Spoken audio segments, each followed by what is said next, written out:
Every good triangle defense needs a good base. You need to be able to posture, you need to be able to get your butt high and run, you need to be able to do all these things. But when you're stretched out, you got nothing. And why is that happening? The threat of the get up, the threat of the position change. Okay, like I said, it's philosophy, not technique so much. Okay, so now let's go over in that second grip.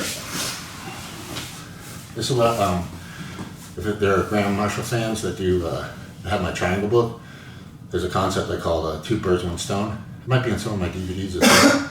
And it's the idea of using the overhook arm to lock up the pinning arm as well. In this situation, since I don't need my hand on the mat, I'm here, I can hold the wrist and block.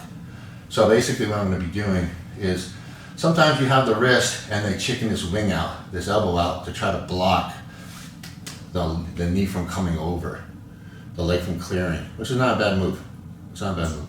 It's not easy. It's not a bad move. I'm just going to use my fist now. Instead of going here, I'm going to go bop, and it's going to put it in place for me. Okay?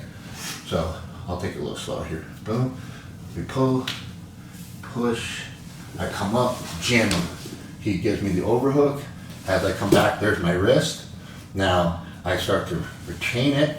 Now I can start here, or I can go straight to this. So let's just start here.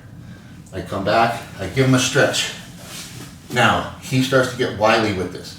I'm gonna pull, go to his elbow. Okay, so pull, foot on the hip, through. And you can see I'm upright.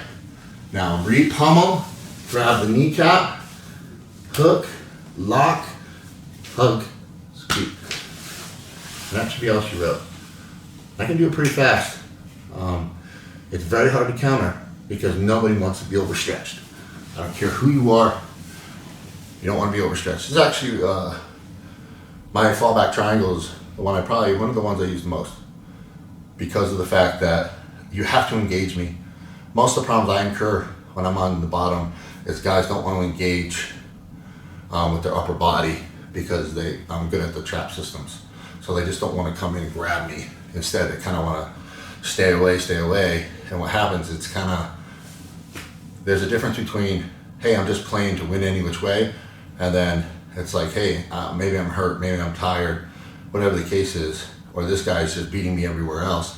I have to win off my back to win, and that's the way it is. If that's the case, and you don't have a top game or you're not a wrestler, and you got to win off your back, and you're not getting wins anymore, it's not necessarily your technique, it could be just your tactics. And by simply sitting up and threading the snap down, now he's got to engage all these problems. But you can see, I'm not in a hurry to get to my shoulder to the mat, because once I'm there, he can measure my range, shift the weight to my upper body, and he can start to smash past me over, unless I'm successful. And then now I'm back and forth on whether or not that's a good idea or not. So this is a different way of doing it. Once again, it's the blending of concepts with a nice little technique.